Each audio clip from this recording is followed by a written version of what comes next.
sommes toujours sur la page Facebook de WeDoBiz et la page LinkedIn de Thomas Benzazon pour cette ultime émission de Vivatech saison 4. Une émission qu'on va faire un peu en speed puisque vraisemblablement Vivatech ferme ses portes. On vient de l'apprendre alors même qu'on débute une émission sur la Tech for Good. À mes côtés donc pour co-animer Eva Sadoun. Eva, bonsoir, merci d'être avec nous. Alors Eva, vous êtes la cofondatrice de Lita.co. Est-ce que vous pouvez nous expliquer en quelques mots ce qu'est Lita.co ? Lita.co, on est une fintech, une plateforme en ligne qui permet au grand public d'investir dans des entreprises qui ont un impact social ou environnemental positif, des tech for good, mais pas que des tech. On n'est pas obsédé par la tech. Vous êtes obsédé par le good. On est obsédé, nous, par le good. Et nous, comme toutes les entreprises qu'on va accueillir, on pense que les modèles économiques et les innovations doivent être mises au service des enjeux du développement durable pour lutter contre la précarité, pour lutter contre les inégalités et pour lutter contre le réchauffement climatique notamment. Voilà, Eva, ça c'était un pitch ultra bien rodé. Alors je vous propose qu'on accueille tout de suite nos premiers invités. Jérémy, je sens que vous avez envie de dessiner. Alors allez-y, vous prenez la craie. Eva, on essaye de deviner ce que fait Jérémy, surtout qu'on ne le sait pas du tout. Donc ce sera complètement spontané. Alors normalement, il n'y a pas le droit d'écrire. De la triche. Donc il y a de la triche. Donc ceci est une bibliothèque. Une bibliothèque. Bibliothèque dans le désert. Il y a écrit quelque chose, mais je ne vois pas. UNHCR. Ok. L'organisation pour les migrants de l'ONU. Donc c'est une bibliothèque pour qui aide les migrants. Ok. Alors Jérémy, prends un micro, viens de nous expliquer qui tu es. Bonjour. Bonjour Jérémy. Donc je m'appelle Jérémy. Ça marche, oui. Oui, ça marche. Et donc je suis le directeur et fondateur de Bibliothèques sans frontières, qui est une ONG qui a maintenant 12 ans, donc plus vraiment une start-up. Et on travaille dans plein de pays à travers le monde, mais on a un programme qui est peut-être le plus connu de ce qu'on fait, qui s'appelle l'IDS Box, qui est une médiathèque en kit, qui a été créée avec le designer Philippe Stark pour apporter la connaissance, l'éducation dans les camps de réfugiés à travers le monde. Aujourd'hui, on travaille dans tous les camps les plus malheureusement connus en Jordanie, au Liban, en Irak, au Burundi, au Bangladesh. Et l'idée, c'est que les réfugiés ils passent 17 ans en moyenne dans les camps. Et finalement, une fois qu'on a sauvé leur vie, qu'on leur a apporté les ressources de base pour se nourrir, se loger, se soigner, se vêtir, mais il manque quelque chose d'extrêmement important qui est finalement ce qui fait de nous des êtres humains. La capacité de lire, d'écrire, de communiquer, d'élever ses enfants, de se projeter dans l'avenir. Et c'est ce qu'on essaye d'apporter avec Bibliothèques sans frontières. Un très très beau projet, Jérémy. C'est difficile de rebondir après ça. C'était quoi le point de départ? D'où vous venez avant d'avoir créé Bibliothèques sans frontières? Vous aviez... Alors moi, j'ai créé Bibliothèques sans frontières avec l'historien Patrick Veil l'année où je finissais Sciences Po à Paris. Et en fait, le projet, il est plus profond simplement que la question des réfugiés. Bibliothèques sans frontières, on travaille beaucoup en France aussi, dans les quartiers populaires, les zones rurales. Mais c'est l'idée de dire que dans la société dans laquelle on vit aujourd'hui, l'accès à l'information, et peut-être même plus que l'accès, l'usage de cette information, c'est devenu une des clés de la plupart des inégalités sociales. C'est-à-dire que si on ne sait pas trouver la bonne filière, la bonne formation, si on ne sait pas naviguer sur Internet, si on ne sait pas lire évidemment, si demain on n'a plus Internet ou si on n'a jamais eu Internet, tout ça, dans la société de l'information dans laquelle on vit, finalement c'est extrêmement important pour pouvoir s'émanciper et au-delà de ça pour pouvoir faire des choix et faire les bons choix. Et on travaille beaucoup sur cette idée que en fait, la plupart des populations vulnérables à travers le monde, elles sont forcées de prendre des décisions qui sont subies, qui ne sont pas celles parce que s'ils avaient eu la chance d'aller à l'école, s'ils avaient eu la chance d'avoir accès à une éducation supérieure, s'ils avaient eu la chance de faire la bonne rencontre au bon moment, ils auraient certainement pu prendre des décisions qui soient beaucoup plus réfléchies et beaucoup plus informées par rapport à leur situation. On travaille, pour vous donner un tout petit exemple, on travaille beaucoup en Italie, ou en Sicile notamment, où il y a énormément de réfugiés qui arrivent. Et quand on travaille nous auprès des mineurs isolés étrangers, et les dernières statistiques, elles montrent que plus de la moitié de ces mineurs qui arrivent en Europe aujourd'hui, en fait, quand ils sont partis, notamment d'Afrique de l'Ouest, ils n'avaient pas du tout décidé de venir en Europe. ils allaient en Libye comme leurs parents l'avaient fait avant, ce qu'on appelait des migrations saisonnières pour aller travailler. Sauf que quand ils sont arrivés en Libye, c'était la guerre, c'était la torture, c'était l'esclavage. Et à un moment donné, on les a poussés dans des bateaux. Mais je trouve ça très intéressant de réfléchir à ça dans nos sociétés actuelles.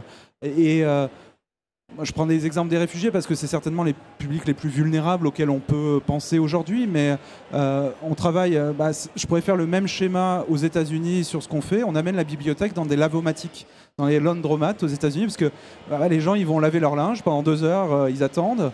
Et quand vous mettez des bibliothèques dans des lavomatiques à Détroit, dans le Bronx, à Baltimore, et vous avez en fait un effet extrêmement puissant parce que ces gens-là qui n'ont jamais mis les pieds dans une bibliothèque, n'ont jamais eu accès à une formation sur comment faire un CV, pour des enfants qui n'ont jamais eu accès à des cours du soir, qui sont souvent en échec scolaire, c'est extrêmement important d'amener ces ressources-là, cette médiation-là, au plus près de ces populations vulnérables. Donc nous, notre boulot, c'est vraiment ça, c'est de dire que la bibliothèque, c'est un outil formidable dans toutes ses formes, et surtout dans sa forme tech. C'est aussi pour ça qu'on est là aujourd'hui. Mais que la plupart du temps, la bibliothèque, elle n'est pas là où les gens ont le plus besoin d'elle. Donc notre job à BSF, c'est d'amener la bibliothèque là où elle n'est pas. Juste, j'ai envie de rebondir. Vous adressez à un public très vulnérable. Comment est-ce qu'on crée une entreprise ou est-ce que vous êtes un statut ONG aujourd'hui? Comment est-ce qu'on développe un modèle et qu'on essaie d'adresser un maximum de public quand on est sur un public si vulnérable qui rend un peu compliqué l'hypothèse du modèle économique à proprement parler? Bibliothèques sans frontières, c'est effectivement une ONG, une association à but non lucratif. On a hybridé le modèle dès le départ parce qu'on est né à une période où il n'y avait plus d'argent public, tout simplement. C'était la RGPP, ça s'appelait la Révision Générale des Politiques Publiques. Donc on a dû inventer des nouvelles formes. Aujourd'hui, avec une camarade qui passe plus tard, on vend des livres sur Internet parce qu'on collecte beaucoup de livres et on en revend. Ça nous permet d'avoir des ressources propres. Mais au-delà de ça, aujourd'hui, à BSF, on est en train de créer une start-up sociale, un spin-off de l'association pour distribuer du contenu rich media, donc du contenu qu'on peut trouver sur Internet à des populations déconnectées d'Internet. Et ça passe par des petites cartes SD qu'on glisse dans son téléphone. On distribue ça aujourd'hui au Sénégal, au Cameroun. Ça s'appelle Cajou. C'est une entreprise sociale. Et en fait, en réalité, le modèle économique, il existe parce que on s'adresse à 3 milliards de personnes qui n'ont pas Internet aujourd'hui. Donc il y a un marché absolument immense. C'est d'ailleurs un marché qui n'est pas adressé par les entreprises traditionnelles et pourtant qui représente un vrai marché avec un pouvoir d'achat certes faible mais qui a des capacités et qui a énormément d'appétence pour aller chercher des ressources éducatives pour leurs enfants, des ressources en matière de santé, etc. Et donc on peut construire des modèles économiques, il faut être malin, faut être... faut être social. On est entrepreneurs sociaux. Effectivement, moi j'ai la chance d'être fellow Ashoka, d'être dans le réseau Ashoka. Et je navigue au milieu de plein de gens qui sont complètement fous et qui construisent des modèles complètement innovants et fous pour essayer de renverser en fait les réalités du monde dans lequel on est. Et en fait, quand je dis qu'il faut être social, c'est surtout qu'il faut créer des solutions directement sur le terrain avec les populations à qui on s'adresse. On ne peut pas le faire dans une chambre à Harvard. C'est-à-dire qu'on ne peut pas créer vous savez, c'est ce message souvent qu'on entend dans la tech de dire notre nouvelle appli, elle va changer le monde. Oui, effectivement, elle va changer le monde certainement pour 60-70% de la population mondiale, mais il y aura toujours la frange des publics les plus vulnérables. Et cela, si on veut pouvoir vraiment travailler avec eux et il faut développer de l'empathie, comme quand on est dans une entreprise, il faut développer de l'empathie envers ses clients. Là, c'est la même chose et c'est là où je pense que c'est extrêmement intéressant de construire des alliances entre les grandes entreprises, les grands groupes et les entrepreneurs sociaux parce que justement, nous, en tant qu'entrepreneurs sociaux, on est sur le terrain, on est en contact avec ces publics, on capte des signaux faibles et on peut construire des alliances extrêmement intéressantes et à très fort impact social avec ces grands groupes. Alors, Jérémy, je vous propose qu'on accueille les autres invités. Avec plaisir. Maud, est-ce que vous avez envie de venir pitcher? Dessiner, c'est pitcher. Mais tu effaces ma bibliothèque.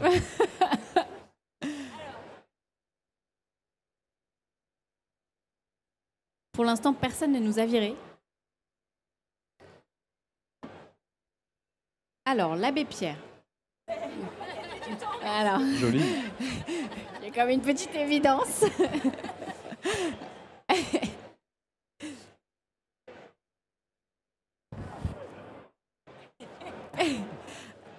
Un ordinateur. Oui, surtout que je... Une connexion sans fil avec l'abbé Pierre. Ouais.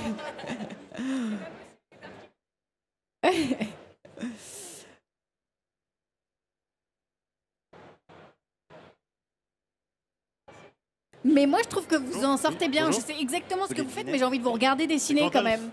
Gandalf qui a son PC portable, C'est un camion. Ok. pleine ordure. Donc ça a un lien avec Emmaüs.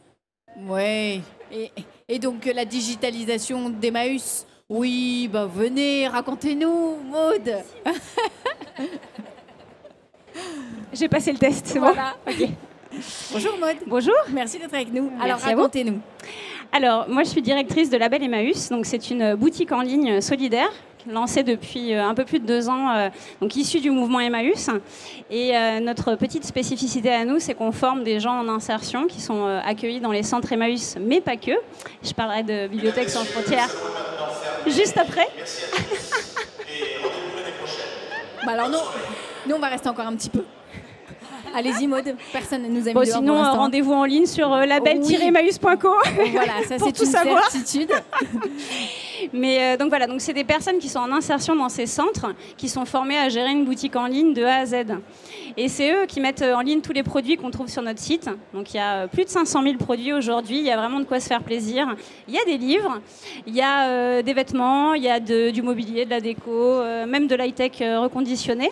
D'accord. Et donc depuis quelques mois, on a ouvert la plateforme à toutes les structures de l'économie sociale et solidaire. C'est pour ça que BSF s'y trouve. Mais on a aussi des ressourceries, des structures de la Croix-Rouge, des structures Envie qui vendent de l'électroménager reconditionné. Voilà, donc c'est vraiment tous ensemble qu'on peut peser en ligne face à des géants qui ont quand même pas mal trusté le secteur de l'occasion ces dernières années et avec qui on ne partage pas tout à fait les mêmes valeurs. Alors j'aurais plein de questions pour vous, mais je vous propose qu'on accueille nos autres invités pour poursuivre. Christophe, est-ce que vous avez envie de venir dessiner? Allez-y. Enlevez l'abbé Pierre. C'est terrible, on termine avec l'émission Tech for Good. On aurait dû commencer par ça, puisqu'on aurait voulu la faire durer plus longtemps. Donc là, nous avons un homme, ou une femme, un bonhomme en tout cas, qui fait ses courses dans un caddie. Et donc...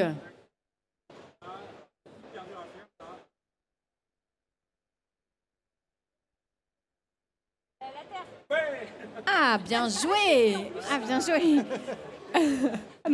On consommerait et en respectant la terre. Pour aimer la terre, voilà. Oui, et donc, L'électrocardiogramme, la Oui, vie, tout le ça, rythme cardiaque, sauver la vie. Un Sauver la site terre. e-commerce avec des produits respectueux pour la terre. et la De la santé. pharmacie. Et la santé. Allez, venez, asseyez-vous, Christophe. Racontez-nous. Vous pouvez prendre le micro de Jérémy, c'est très bien. Alors moi je suis donc Christophe Urbain, je suis cofondateur de MyLabel. Et MyLabel, c'est une appli qui permet d'acheter des produits en phase avec ses valeurs, santé, sociale et environnement. D'accord. Alors, Et comment ça fonctionne? Comment on achète des produits en phase avec ses valeurs? Alors ce qu'on propose, c'est que chacun choisisse dans l'appli des critères qui sont importants sur lesquels on a envie de se mobiliser. Donc, Il y a ça quoi peut comme être- type de critères, Ça par peut exemple? être par exemple la biodiversité, l'égalité homme-femme et les perturbateurs endocriniens. Voilà pour moi. Et ce qu'on va faire, c'est qu'on va connecter la base de données factuelles sur les produits. Il y a 550 000 produits avec le partenaire Open Food Facts. Et on va connecter ça avec des associations, des ONG, des institutionnels comme Centre millions de consommateurs, Greenpeace, CIWF, Bioconsommateurs. Et on va ramener l'information pertinente du travail qu'ont fait ces sources vers le produit que j'ai dans la main pour dire ce produit-là, par rapport à mes attentes à moi, il me correspond ou pas. Et s'il ne me correspond pas, et si on le demande, on propose une alternative, c'est-à-dire un produit de même nature qui, par rapport à mes attentes, va correspondre. Et il y a combien d'attentes? Parce que là, vous m'avez dit les vôtres, mais à chaque être humain, ses attentes. Alors on propose une vingtaine d'attentes dans les 3 grands thèmes que j'ai cités. On en a un peu plus en réserve, mais on a vu que la complexité nuisait, donc on a aujourd'hui 7 attentes dans chacune des grandes thématiques. Pendant ce sommet, je trouve qu'on a un peu trop opposé ambition et impact. Vous deux et vous trois, vous êtes des preuves qu'on peut être sur des projets ambitieux et aussi porter de l'impact. Est-ce que vous avez un message à faire passer, que ce soit au gouvernement ou aux acteurs institutionnels ou aux géants de la tech. Si tu es d'accord, je propose ouais. qu'on reporte cette réponse au moment avec où on a, MyFood. avec notre D'accord, dernier bon, invité, le pauvre. Vas-y, viens Mathieu, viens. Comme ça, toi, tu peux réfléchir, vous pouvez réfléchir à la réponse que vous allez apporter à Eva pendant ce temps.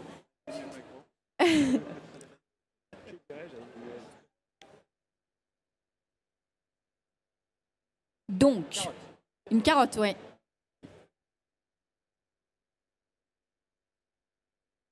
Une maison. Ferme. Une niche pour carottes. Un supermarché. Une serre. Une carotte. Une personne. Famille. Une famille.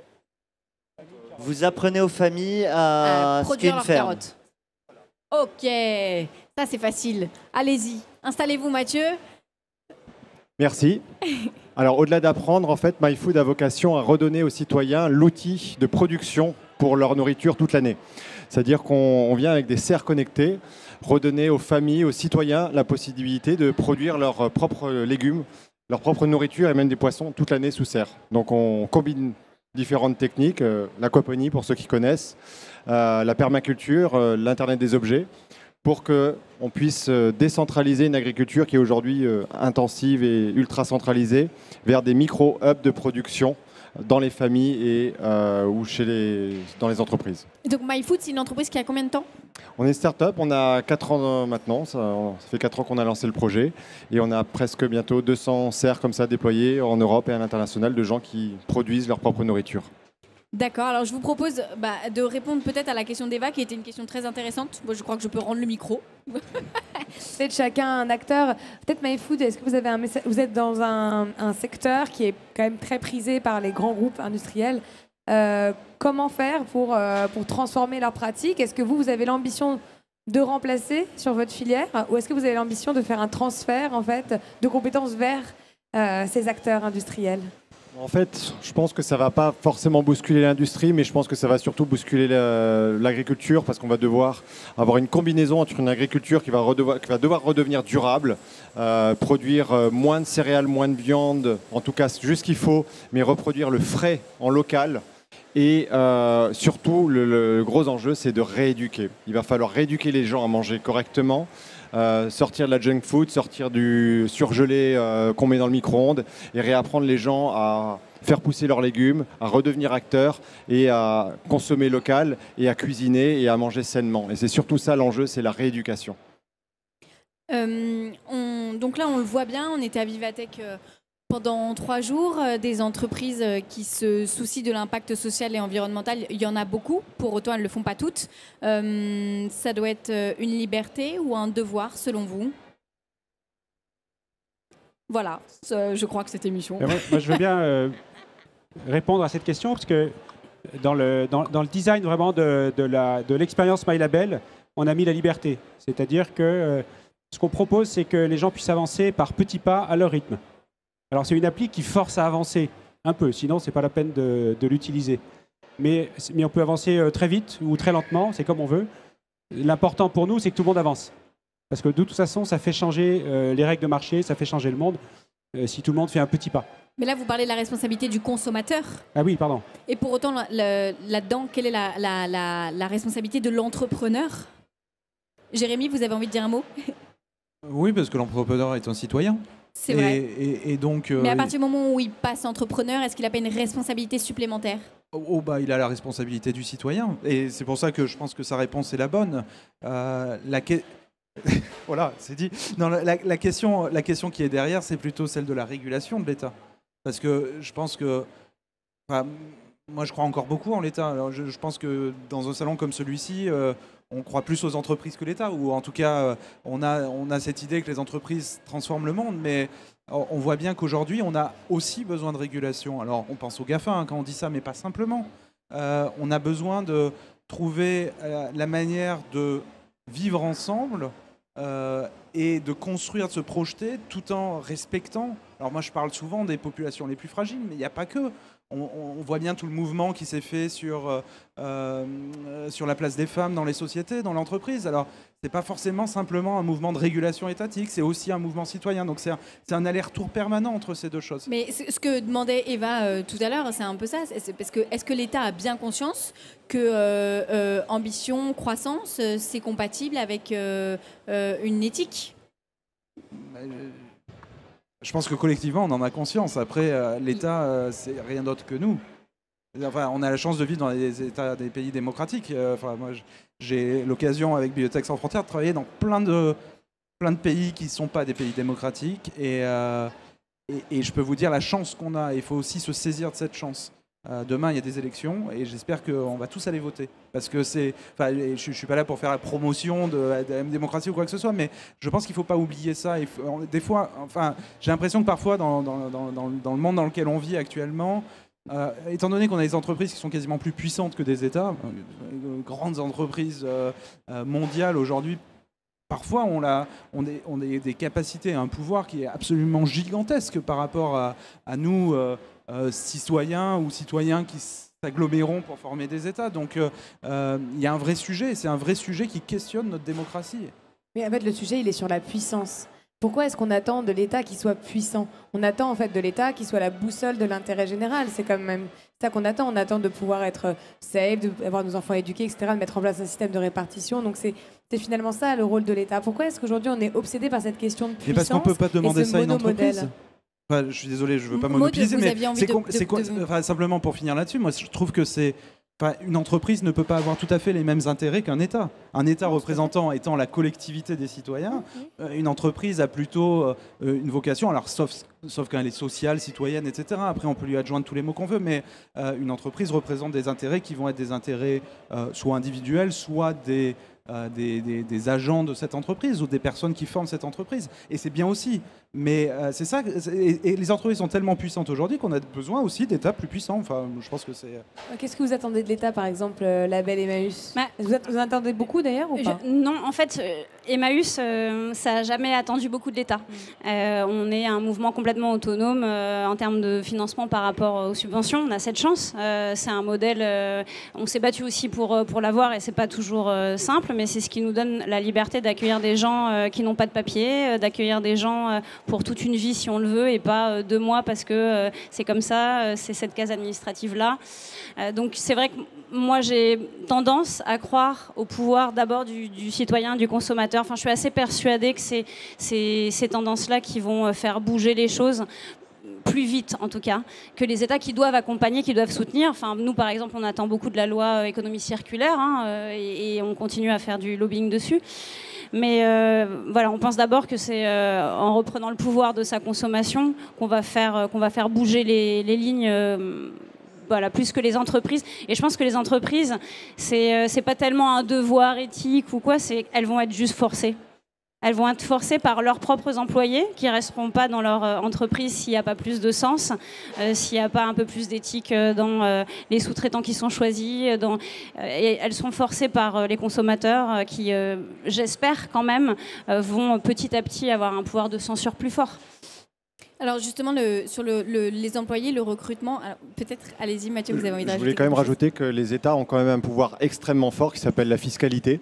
Et aujourd'hui, on peut en une loi décider de taxer ou de libérer un secteur, une industrie. On peut dire que subitement les panneaux solaires ou le solaire, on baisse les taxes, on subventionne, on met du crédit d'impôt et ça peut venir faire exploser ou tuer une industrie ou tuer un secteur qui apporte de la valeur. Donc déjà, il faudrait arrêter de taxer de la valeur qui a une valeur sociale. Alors nous, on taxe l'implémentation de nos serres, on veut même taxer les potagers bientôt. Donc si on taxe toutes les créations de valeur qui ont des valeurs sociales et des valeurs écologiques, bon bah voilà, forcément, ça ne va pas aider. Donc l'État a un rôle par la fiscalité et c'est un levier extrêmement puissant. Qu'il ne joue pas vraiment à ce jour. Et qui ? Qu'il ne joue pas vraiment. Qui joue aussi de temps en temps. On vient sponsoriser une industrie. Il y a du crédit d'impôt pour les chaudières fuel aujourd'hui. Donc il faut se poser les bonnes questions aujourd'hui sur qu'est-ce qu'on vient sponsoriser, qu'est-ce qu'on vient aider et qu'est-ce qu'on vient taxer. Et le Safe Harbor aussi dans la data qu'il y a eu en Europe pour toutes les entreprises dans les réseaux sociaux qu'on ne donne pas du coup à la Tech for Good, ce qui est très dommage, quoi. Exactement. Oui, je voulais revenir sur, sur ces salariés voilà, qui sont aussi en quête de sens. Comment ça se passe quand on est une entreprise qui œuvre pour le bien commun? Est-ce que c'est plus facile d'attirer les talents? Comment ça se passe en termes de recrutement? Parce qu'on sait que recruter, c'est quelque chose qui est de plus en plus compliqué aujourd'hui. Concrètement, nous, ce projet Label Emmaüs, il n'aurait pas vu le jour sans notre CTO, donc responsable technique. Elle a été pendant 15 ans responsable de tous les projets digitaux d'un grand groupe de presse. Et elle avait 40 développeurs sous elle voilà, pendant 15 ans. Elle a tout quitté du jour au lendemain pour ce projet. Elle a divisé son salaire par 3. Et voilà, donc c'est quand même ce type de talent qu'on peut attirer avec un engagement très très fort. Et aujourd'hui, franchement, moi, j'ai pas une semaine qui passe sans avoir des gens qui me contactent, qui sortent de grandes écoles de commerce, les meilleurs. Les ingénieurs, ça commence. Et qui me demandent comment faire, à quelle porte taper. Voilà. Donc cette tendance-là, elle est forte et elle ne fera que s'amplifier. Oui, il y a une vraie recherche de sens aujourd'hui. Mais on le voit, nous depuis 12 ans, on a vu une sorte de vague déferlante. Nous, on recrute ou on participe beaucoup à un groupe Facebook qui s'appelle Sauver la défense ou se sauver de la défense. Fuyons la défense. Fuyons la défense, voilà, exactement. Et c'est un exemple parmi d'autres, mais effectivement, il y a beaucoup de gens qui sont prêts aujourd'hui à réduire leur salaire. Alors, parce qu'ils ont réussi à gagner un peu d'argent, mettre un peu de côté, souvent parce que ils ont pu fonder une famille, avoir des enfants et commencer à se dire mais qu'est-ce que je fais quoi. Et on a ça, donc c'est des gens un peu plus âgés, mais on a aussi des jeunes qui sortent d'école et qui se disent non mais moi je veux pas rentrer dans ces groupes. Et nous à Bibliothèques sans frontières, on travaille énormément avec des grandes entreprises, ce que je disais tout à l'heure, sur des formats de co-création, parce que en fait ces entreprises cherchent à donner du sens à leurs salariés, et nous on va chercher des compétences qu'il y a dans ces entreprises. Et en fait du coup la rencontre elle est hyper naturelle et hyper bénéfique pour tout le monde. On parle beaucoup de cette quête de sens. Hein. Peut-être qu'avec le temps, ce sera un peu galvaudé aussi. Eva, vous, avec Lita.co, vous en voyez passer des entreprises énormément.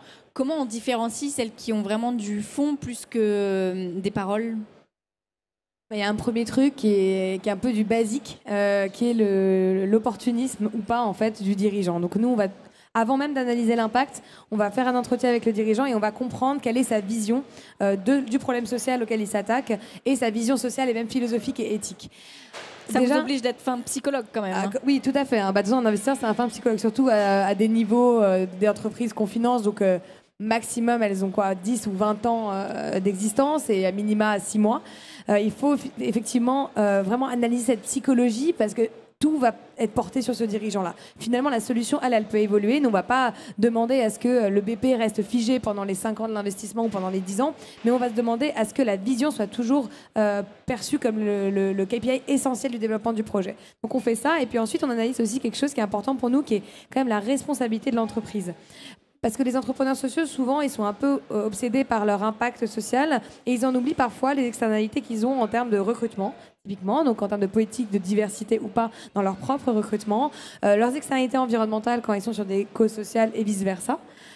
Surtout sur les projets environnementaux, il y a notamment un rapport très, très marrant qui est sorti qui s'appelle 50 Shades of Green et qui montre aussi parfois les problématiques sociales dans les projets de développement durable aujourd'hui, dans les gros projets notamment, et la partie gouvernance. Après, ça a lieu aussi de discussion pour voir si on respecte en fait le droit du travail, notamment le droit des syndicats, et ce qui est quand même un sujet dans le secteur de tech majoritairement et dans l'entrepreneuriat social un peu parfois aussi. C'est des choses que vous avez vues, vous, quand vous avez cherché des financements, des questions qu'on vous a posées peut-être sur votre vision. C'est les premières questions qu'on vous pose? Alors, nous, on a fait une campagne à 2 reprises sur Lita. C'est un pur hasard. Je tiens à préciser.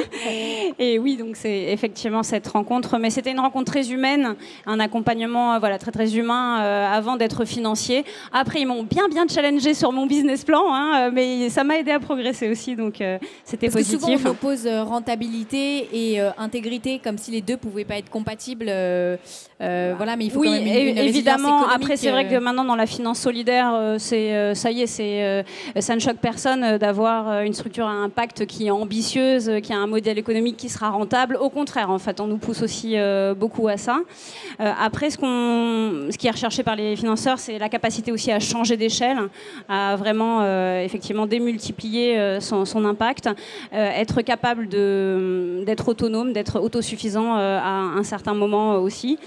La résilience économique, ouais, forcément. c'est hyper important, c'est sûr.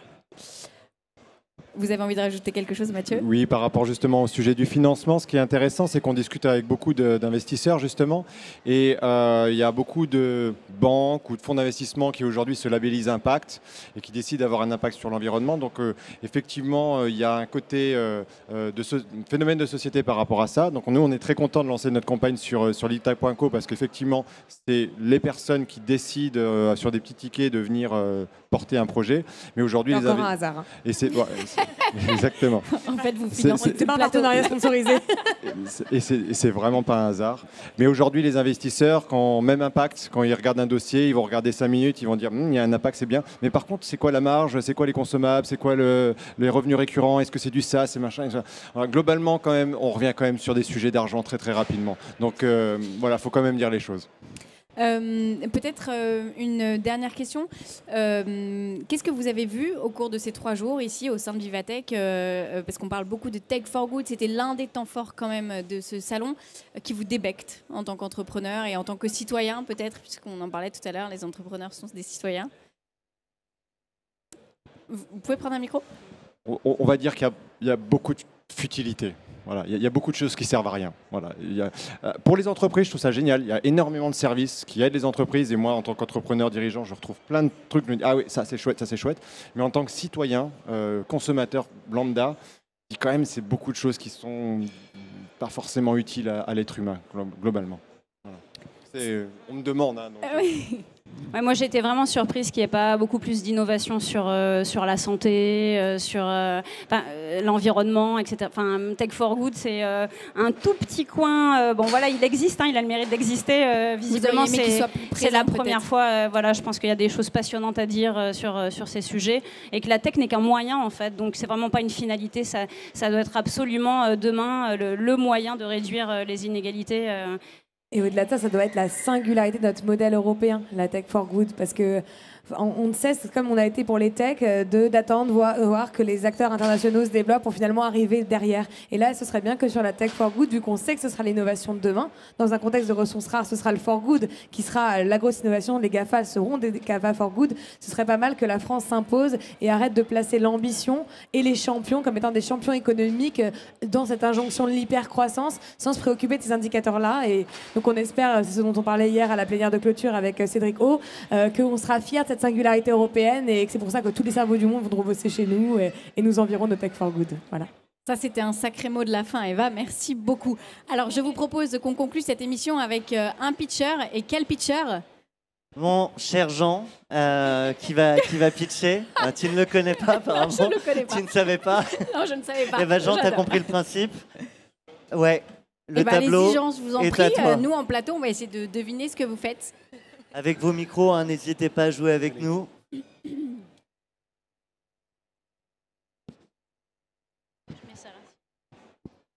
Une voiture. Une voiture, et bravo. Quel talent.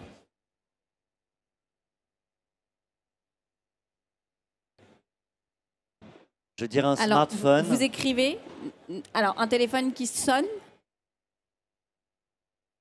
Ah, vous écrivez beaucoup quand même. Blabla, donc On c'est parle. Blablacar. Ouais. C'est Blablaphone.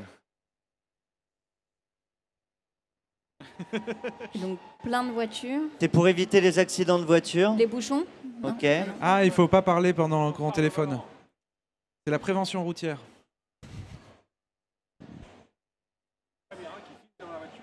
Eh bien, Jean, je vais vous passer mon micro. Non, Oui, je vais lui laisser le mien, comme Oui. ça tu pourras continuer de lui parler.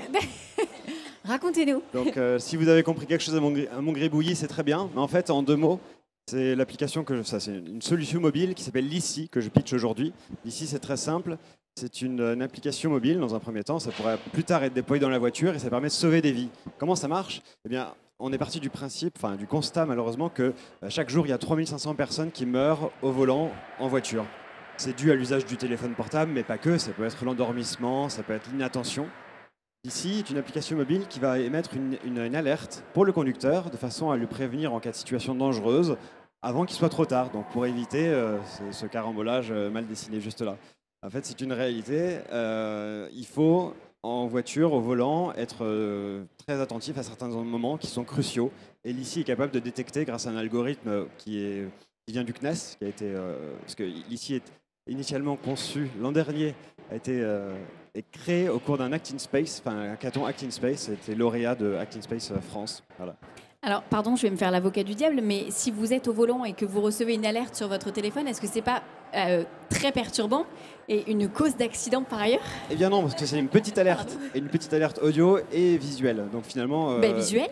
Ça veut dire que vous obligez le conducteur à avoir son téléphone en face de lui. Oui, l'objectif en fait, c'est d'éviter que les gens conduisent avec le téléphone à la main. Enfin, vous avez peut-être fait, ça m'arrive régulièrement d'ailleurs de décrocher le téléphone au volant. C'est pas bien, c'est très dangereux. Donc ce que nous on propose, et ce qu'on suggère, c'est de conduire de la façon la plus sécurisée possible en mettant le téléphone sur le tableau de bord. Dans cette position-là, eh bien le téléphone, on a moins le désir, ou on est moins attiré par le téléphone. Et dans cette position-là, on peut avoir Waze, Maps pour avoir la navigation. Et en cas de situation dangereuse, uniquement, pas tout le temps une notification, mais au moment opportun, une notification audio et visuelle qui va rappeler le conducteur à l'ordre et pour lui donner encore un petit peu une petite marge de sécurité pour pouvoir faire attention, soit soit pour éviter un accident, soit en faisant une pause et reprendre la conduite une fois qu'on est bien reposé. Merci beaucoup. Yann Moix, l'entrepreneuriat social. Mathilde, est-ce que tu me permettrais un dernier pitch? Bien sûr. Merci beaucoup, Jean. Merci à vous. D'être passé sur le plateau de We Do Biz. À bientôt. Redites-nous juste le nom de votre application. L'ICI. L'ICI. Vous pouvez visiter lici-app.fr pour plus d'informations. L-I-Y-C-I-E. Génial. Merci beaucoup, Jean. Thomas, Allez. t'as envie de prendre la crèche? J'ai envie. C'est la dernière émission, on fait toujours la dernière en équipe. J'ai jamais eu le droit de dessiner, toujours de deviner. Donc c'est vrai ça. L'année prochaine, on fait l'inverse. Plein. Alors, j'ai un premier cœur. Déjà pour les startups qui sont présentes sur ce plateau, qui montrent qu'on peut faire bouger les lignes avec une volonté de changement pour la planète, pour l'humain. Donc bravo à vous. Des startups investies qui restent après la fermeture de Vivatech. Oui, il faut le rappeler. Je remercie aussi l'ensemble des startups qu'on a reçues sur le plateau pendant 3 jours, qui ont montré de l'ambition. Il en faut aussi, c'est important. Et il y en a beaucoup qui veulent vraiment changer et faire bouger les lignes. Un cœur pour les partenaires, hein. Il y en a certains qui nous ont financés, donc merci Business France, merci le Crédit Agricole. Pardon, je fais n'importe... Merci Business France, merci le Crédit Agricole, merci aussi à LinkedIn qui nous a permis, là, et on l'a maintenant, de faire pour la première fois en direct sur LinkedIn, tester la version bêta. Vous avez eu des super retours, donc vos projets ont été vus, revus, partagés, donc on va continuer de pousser. Et le dernier cœur, c'est pour les équipes qui ont fourni un travail de dingue. Vous pouvez vous applaudir, il n'y a plus personne pour vous applaudir, alors allez, vous allez pouvoir vous applaudir. Mais même quand à 10 minutes d'un live, il n'y avait plus rien qui marchait, ça s'est pas vu. Et je remercie ma future fille de me donner le courage de faire mieux et de présenter des entrepreneurs qui font bouger les lignes. Merci à tous et bravo. Merci beaucoup Thomas, c'était le plus beau pitch de cette 4e édition de Vivatech, édition donc qui s'achève ici maintenant avec vous tous. Merci d'avoir été avec nous en plateau. Moi aussi j'en profite pour remercier les équipes que vous avez vues sur ce canapé, mais celles que vous n'avez pas vues, celles qui sont derrière les caméras, celles qui se sont roulées par terre pour vous faire des images incroyables. Celles-là on en parle peu, mais elles méritent pourtant une salve d'applaudissements. Elles sont là, voilà. Bravo les gars. Merci de nous avoir suivis. Rendez-vous l'année prochaine pour la 5e édition de Vivatech qui, on l'espère, sera encore plus Tech for Good que cette année. Et je vous dis à très vite sur la page Facebook de We Do Biz.